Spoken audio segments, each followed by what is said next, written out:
Goldilocks and the Three Bears. This famous wicked little tale should never have been put on sale. It is a mystery to me why loving parents cannot see that this is actually a book about a brazen little crook. Had I the chance, I wouldn't fail to clap young Goldilocks in jail. Now just imagine how you'd feel if you had cooked a lovely meal, delicious porridge, steaming hot, fresh coffee in the coffee pot, with maybe toast and marmalade, the table beautifully laid, one place for you and one for Dad, another for your little lad. Then Dad cries, "Golly gosh, gee whiz! Oh cripes, how hot this porridge is!" And there's a picture of Dad finding the porridge a bit too hot. "Let's take a walk along the street until it's cool enough to eat." He adds, "An early morning stroll is good for people on the whole. It makes your appetite improve. It also helps your bowels to move." No proper wife would dare to question such a sensible suggestion. Above all, not at breakfast time, when men are seldom in their prime.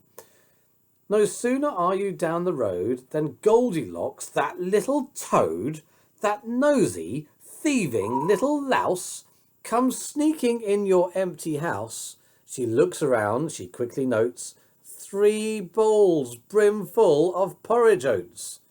And while still standing on her feet, she grabs a spoon and starts to eat.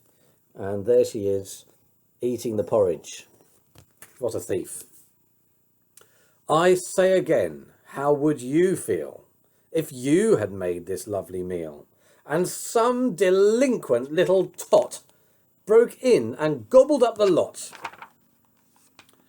And there she is, coming into the house.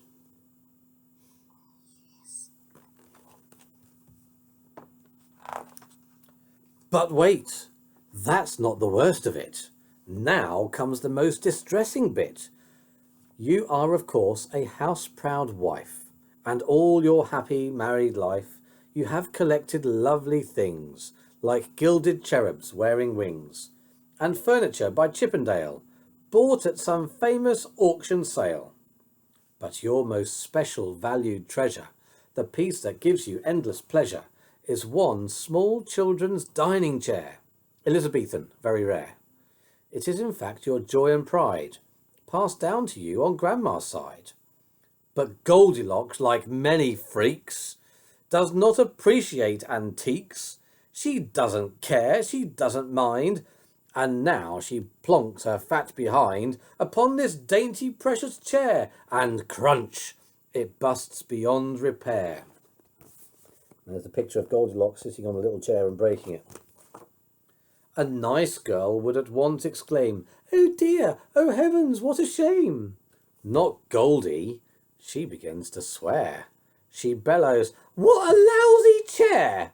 and uses one disgusting word that luckily you've never heard. You'd think by now this little skunk would have the sense to do a bunk.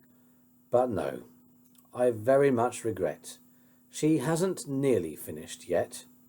Deciding she would like a rest, she says, "Let's see which bed is best." Upstairs she goes and tries all 3.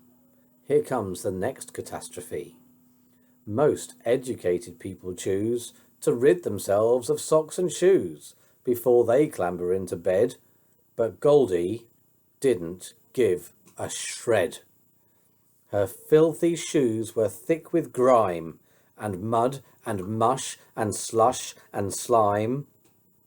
Worse still, upon the heel of one was something that a dog had done. I say once more, what would you think if all this horrid dirt and stink was smeared upon your eiderdown by this revolting little clown? The famous story has no clues. The little to show the girl removed her shoes.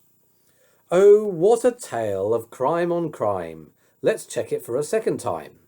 Crime 1. The prosecution's case She breaks and enters someone's place. Crime 2. The prosecutor notes. She steals a bowl of porridge oats. Crime 3. She breaks a precious chair belonging to the baby bear. Crime 4. She smears each spotless sheet with filthy message from her feet. A judge would say, 10 years hard labour in the clink. But in the book, as you will see, the little beast gets off scot-free. While tiny children near and far shout, goody good, hooray, hurrah! Poor darling Goldilocks, they say, thank goodness that she got away. Myself, I think I'd rather send young Goldie to a sticky end. Oh, Daddy, cried the baby bear, my porridge gone, it isn't fair. Then go upstairs, the big bear said. Your porridge is upon the bed. But as it's inside Mademoiselle, you'll have to eat her up as well. And there's the picture at the end. Goldilocks doesn't run away through the woods. She gets eaten up by Baby Bear, and her clothes and shoes and hair ribbons are left in a pile on the floor. And Goldilocks in Revolting Rhymes comes to a sticky end.